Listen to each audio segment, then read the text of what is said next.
tayo ng humba, guys, for the cravings ulit. Hello everyone! Welcome back sa ating vlog.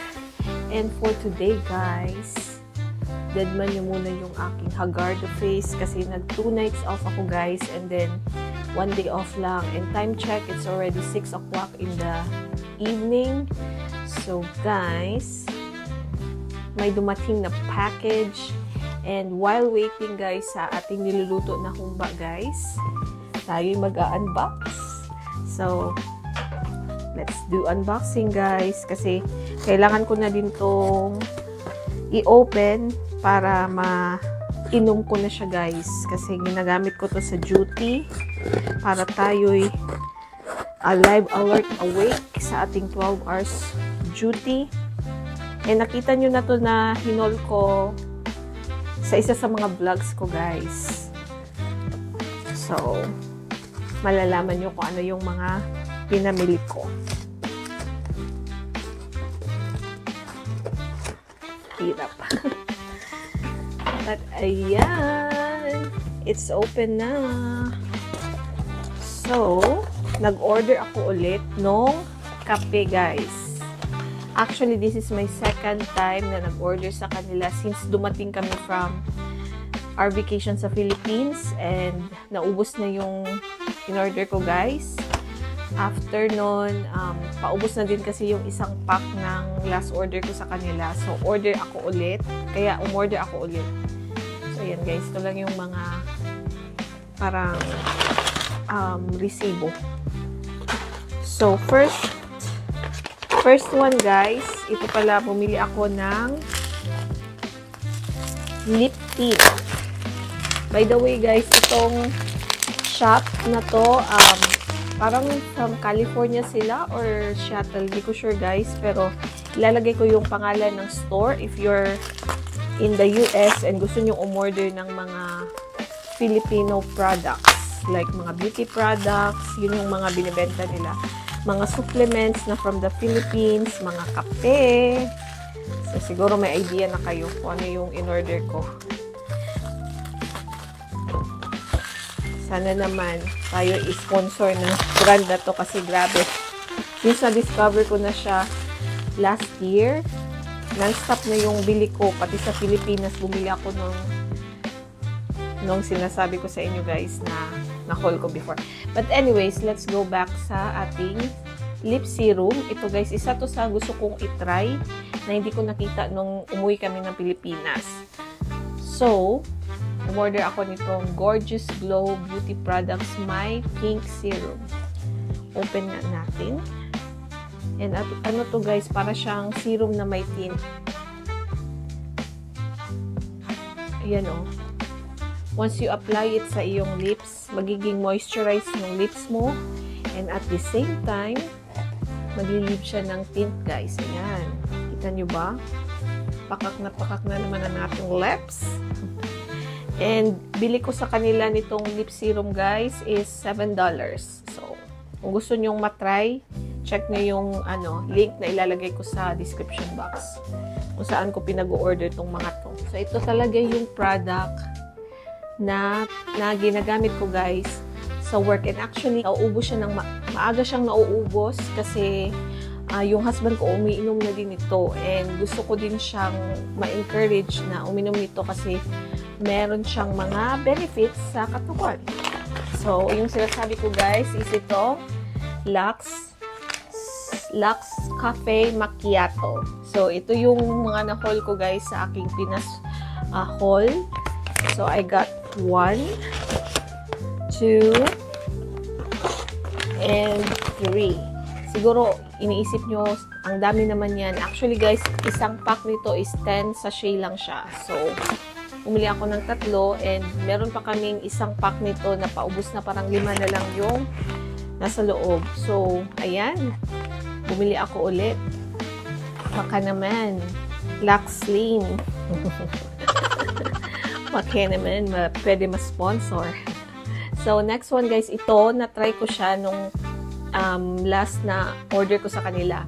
Which is this year lang din, yung first order ko since bumalik nga kami sa Pinas. Nag-try ako ng isang box nito, guys, and nagustuhan ko siya. So, bumili ako ng dalawa. Beka naman.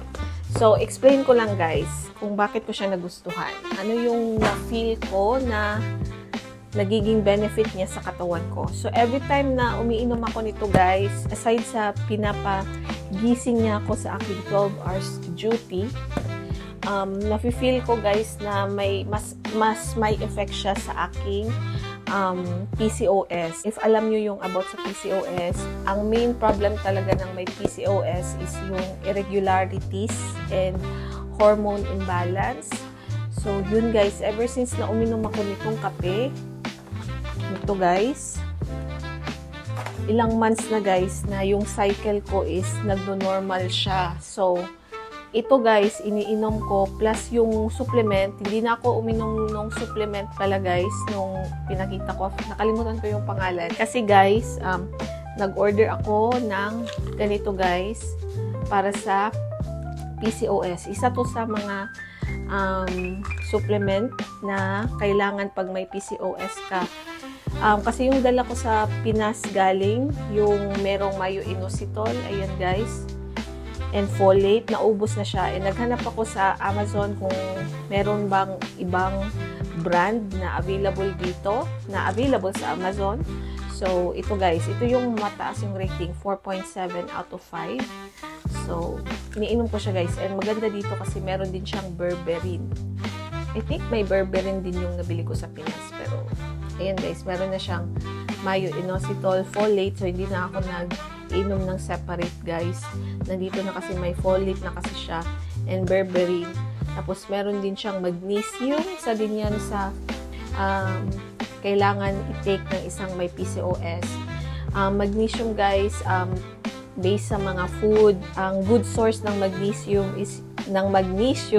is yung avocado. So, kung napapansin nyo sa mga grocery haul namin, bumibili talaga ako ng avocado para maka-help din sa PCOS ko. So, ang dami kong eating habit and lifestyle changes na ginagawa this year guys, para maka-help din sa aking PCOS, kasi nga ayokong mag-end up na maging diabetic.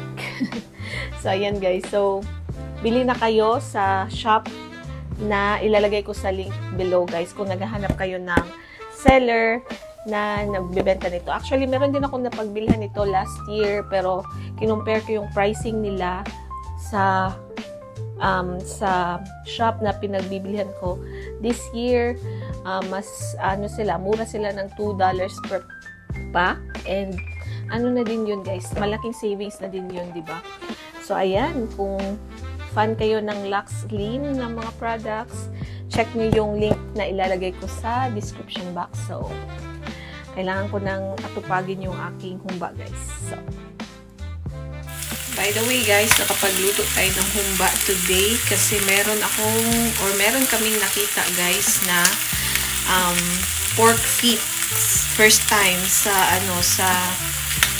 Walmart. $5 and something lang siya, pero as you can see, ayan guys, talaga, paa talaga siya guys.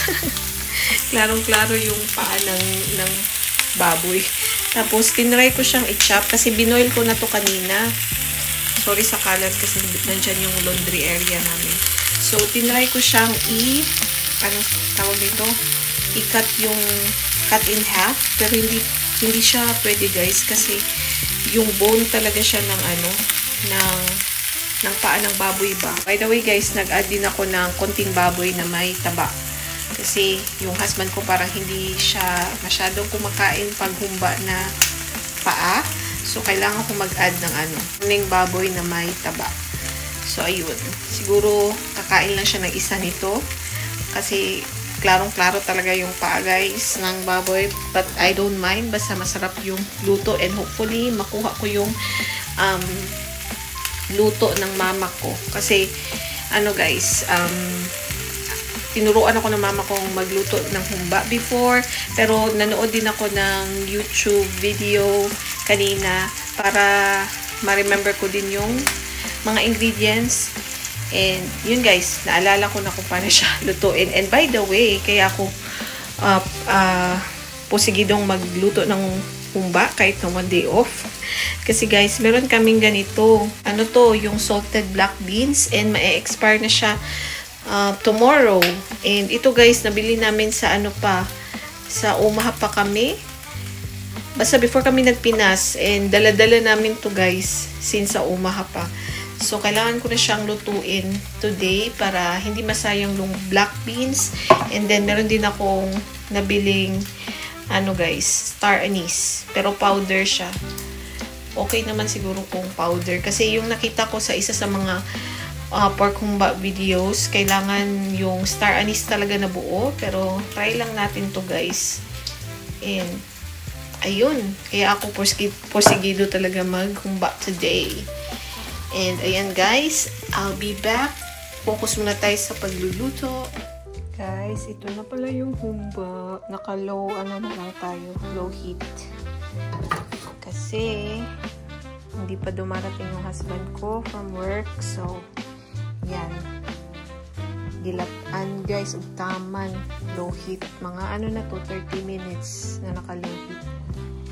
Para mas malambot yung, para mas lumambot pa yung tawag nito, yung pata or yung paa ng baboy.